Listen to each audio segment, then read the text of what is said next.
Pomembno je, da vse sestavine dobro sesekljamo.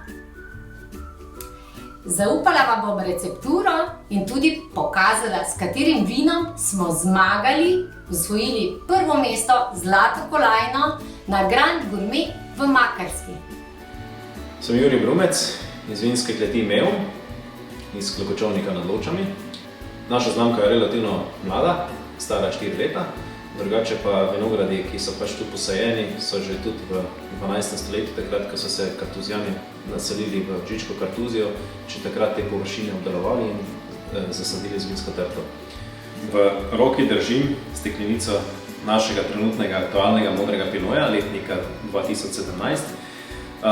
Zakaj je ta tako poseben? Vsi se spomnimo spomladanske pozebe, ki je v tem letu prišla, kjer je opustošila dobršen del slovenskih vinogradov. Kot sem že prej omenil, kartuzijane, Žičke Kartuzije, da so posadili na teh površinah vinograde, so točno vedeli, kje so tiste optimalne vinogradniške lege. Namreč v tem letu, v letu 2017, naše vinograde ni prizadela spomladanska pozeba. In zaradi tega je v bistvu potem tudi tekom celega leta so bile optimalne vremenske razmere, optimalno dozorelo grozdje in nastal potem ta čudovit modri pinot letnika 2017. Najprej moramo narediti majonezo. Pripravili jo bomo tako, da bomo najprej vzeli rumenjak,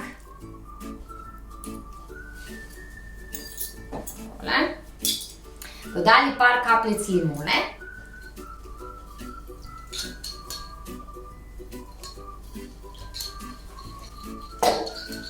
in postopoma, zelo počasi dodajali olje, toliko, da naredimo majonezo.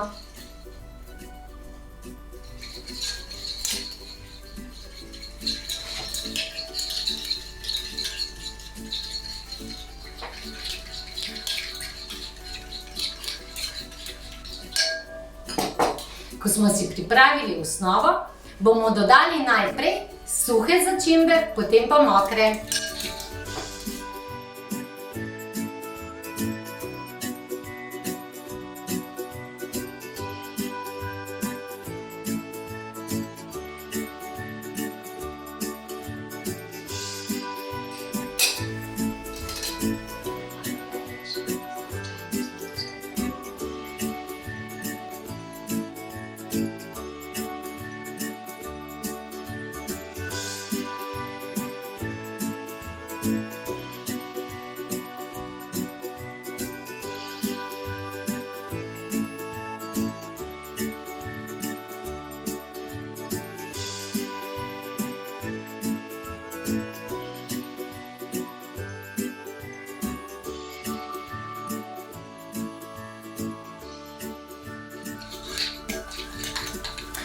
Vse sestavine dobro premešamo.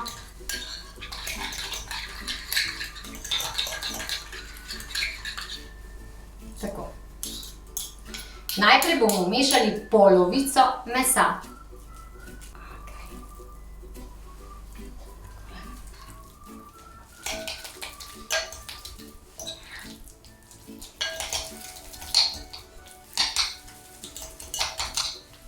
Med začimbe primešamo polovico mesa, da se dobro povežejo.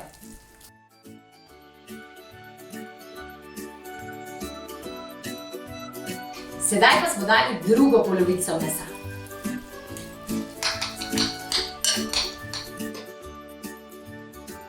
Tatarski biftek mešamo tako dolgo, da se loči od posode. Še malo. Na koncu bomo dodali tabasko.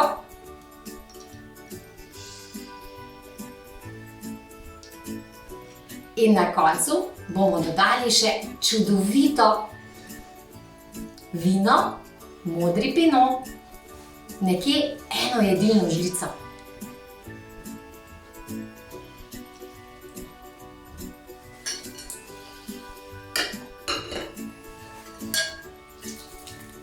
Sedaj bo tatarski biftek dobil edinstven okus.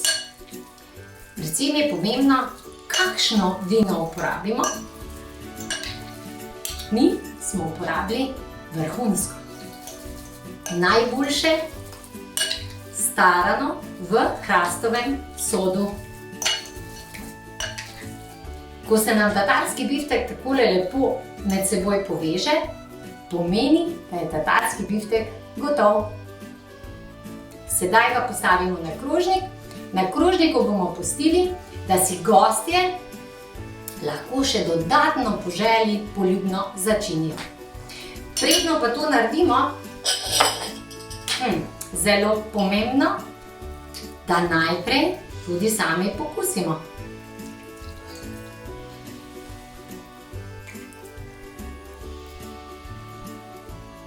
Ko smo tatarski biftek zmešali, dodamo še maslo, spečemo toast in dober tek!